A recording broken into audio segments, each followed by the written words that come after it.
Hi, Liberty with IdeateTV, and I'm here with Roy Thomas. Hello, Roy. Hello, nice to meet you. Nice to meet you as well. Your middle name Bell? No, my middle name is Star. Oh, all right, that's Liberty Star, almost as good. So close. I would love to meet your character, Liberty Bell. Yeah. Now, can you tell me a little bit about how you got into the comic industry, how you started?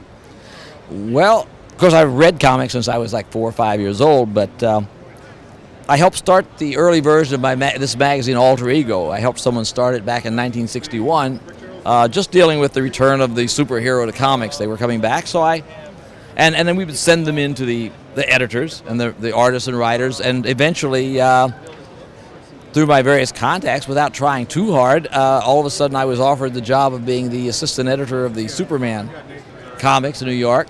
He was in 7 comics then, and I moved to New York.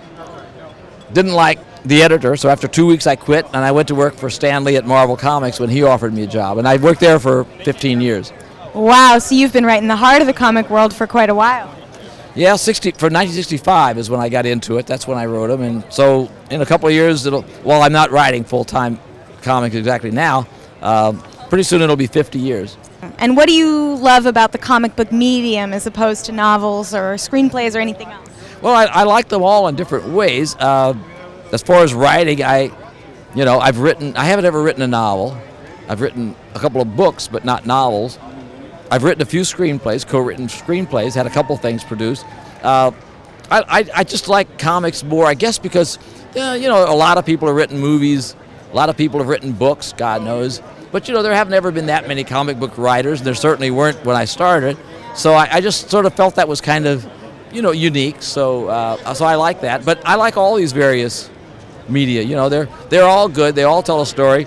No one is really that much more legitimate than the other. Yeah. Although, if I had to choose the kind of writing I would most respect myself, it would be writing. It would be, prose as opposed to comics or scripts or something. That's probably why I've never tried writing a novel, because I have too much respect for that to ever do it myself. Because I know I would just end up writing a bad novel. And kind of like when Groucho Marx said he wouldn't want to belong to any kind of club that would have him as a member. That's exactly right. Yes. So now tell me this. When you get an idea for a comic book, do you work immediately with the illustrator to get an idea of how it's going to look? Or do you come to them with characters, or do they come to you with characters? How does it usually work? Or is it any combination? Well, nowadays, of course, things are more complicated because I'm not working for any one company, and so I have to come up with an idea and find an artist who wants to work with me. In the old days, when I was a writer and even partial editor, either full editor or associate editor, I would come up with the ideas, and then almost immediately, as soon as I would get a little approval from the people overhead, then I would just go to the artist. I might already have the idea full blown, or once in a while I just had a name and a general concept. Then the artist and I would sit down, and he would draw while we were talking what it was. That's how we did characters like Warlock at Marvel, and there was Iron Fist at Marvel. I saw my first Kung Fu movie one night. It had a thing in it called The Ceremony of the Iron Fist, and the next day I made up a character called Iron Fist, who's been around ever since the 70s. Very cool. My final question for you, since this is a show about people following their... Paying attention. You can say anything you want. This is a show about people following their passion. My final question for you is, what advice do you have for anyone following their passion in life? Well, just do it.